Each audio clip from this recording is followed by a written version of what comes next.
भागवत महापुराण की जय। कृष्ण कन्हैया लाल की जय। राधा रानी की जय। भगवान श्री कृष्ण के सभी भक्तों को राधे राधे। जय श्री कृष्ण। आज मैं आपको सुनाऊंगी भागवत महापुराण में दशम स्कंद में 78वां अध्याय दंत वक्त्र और विदुरथ का वध और तीर्थ यात्रा में बलराम जी द्वारा सूत जी का वध। श्री सुखदेव जी ने कहा, परीक्षित, शिशुपाल की मित्रता का ऋण चुकाने के लिए दंत वक्त्र अकेला ही एक भारी गदा लेकर भगवान श्री कृष्ण के सामने आ गया और बोला, कृष्ण, आज सौभाग्य से ही तू मेरे सामने आ गया है। काश तुम मेरे मामा के लड़के ना होते तो मैं कभी का तुम्हें यमलोक पहुंचा देता।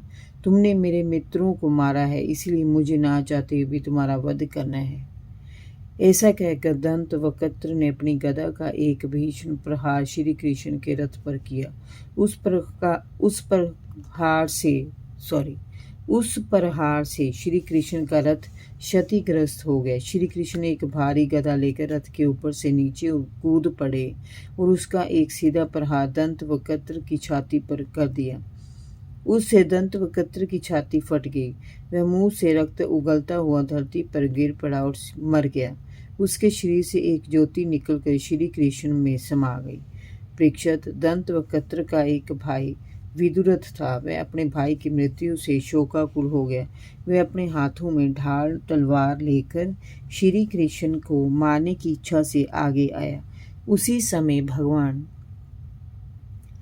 ने अपने सुदर्शन चक्र से उसका भी सिर धड़ से अलग कर दिया। उन्हें मारकर भगवान श्री कृष्ण ने द्वारका में प्रवेश किया।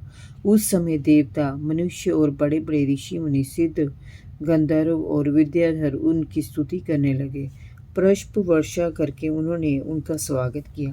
बड़े बड़े यादव वीर उनके पीछे पीछे चल रहे थे। इस प्रकार अनेक प्रकार की लीलाएं करते हुए वे अपने शत्रुओं से पृथ्वी का भार हल्का करते रहे। परीक्षित, एक बार बलराम जी ने सुना कि दुर्योधन कौरव सेना के साथ पांडवों से युद्ध करने की तैयारी कर रहा है। उन्हें किसी का पक्ष लेकर युद्ध करना पसंद नहीं था, इसलिए वे तीर्थों में स्नान करने के बहाने द्वारका छोड़कर चले गए। वे प्रभास क्षेत्र में स्नान कर सरस्वती नदी के उद्गम स्थल की ओर चल पड़े। वे क्रमशः पृथुदक, बिंदुसर, त्रितकूप, सुदर्शन तीर्थ, विशाल तीर्थ, ब्रह्म तीर्थ, चक्र तीर्थ आदि तीर्थों में गए। उसके बाद वे यमुना तट और गंगा तट के प्रधान तीर्थों में होते हुए नैमिषारण्य क्षेत्र में गए। उन दिनों उस क्षेत्र में बड़े बड़े ऋषि मुनि सत्संग कर रहे थे। उन्होंने बलराम जी को आया देख उठकर उनका हार्दिक स्वागत किया। जब वे बैठ गए तो उन्होंने देखा कि व्यास जी के शिष्य रोमहर्षण व्यास गद्दी पर बैठे हुए हैं। रोमहर्षण जी सूत जाति में उत्पन्न हुए थे, फिर भी वे श्रेष्ठ ब्राह्मणों से ऊंचे आसन पर विराजमान थे। बलराम जी के आने पर ना तो वे उठे और ना उन्होंने उन्हें प्रणाम ही किया।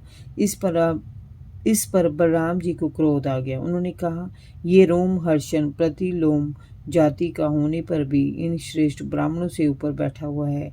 ये दुर्बुद्धि मृत्यु दंड का पात्र है। ये ना तो विनयी है, ना इसे सदाचार का ज्ञान है। ये उद्दंड व्यर्थ का पंडित होने का स्वांग कर रहा है। धर्म चिन्ह धारण करके भी जो धर्म का पालन नहीं करते वे अधम है, पापी हैं। यद्यपि बलराम जी तीर्थ यात्रा के समय किसी का वध करना नहीं चाहते थे, किंतु उन्होंने अपने हाथ की कुशा उसके ऊपर फेंक दी। उस कुशा की नोक से वे सूत जी तत्काल मृत्यु को प्राप्त हो गए। सूत जी के मरने से वहां उपस्थित सभी लोग हाय हाय करने लगे। सबके चित्त खिन्न हो गए। उन्होंने बलराम जी से कहा, प्रभु, आपने ये बड़ा अधर्म किया। सूत जी को हमने ब्राह्मणोचित आसन पर बैठाया था, आपने अनजाने में ही ब्रह्म हत्या कर दी। आपको समय ही इस हत्या का प्रायश्चित करना चाहिए। बलराम जी ने कहा, मैं इसका प्रायश्चित अवश्य करूंगा। वेदों का कथन है कि आत्मा ही पुत्र के रूप में जन्म लेता है।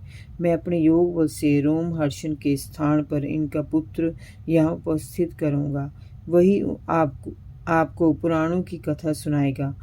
उसे मैं अपनी शक्ति से दीर्घायु और बल प्रदान करता हूँ।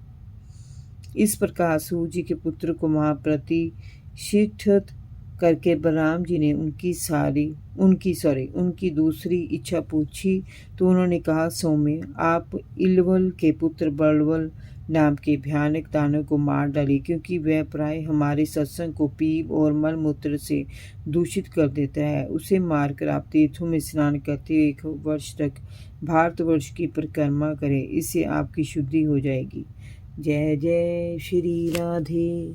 भागवत महापुराण की जय। कृष्ण कन्हैया लाल की जय। भगवान श्री कृष्ण के सभी भक्तों को राधे राधे। जय श्री कृष्ण।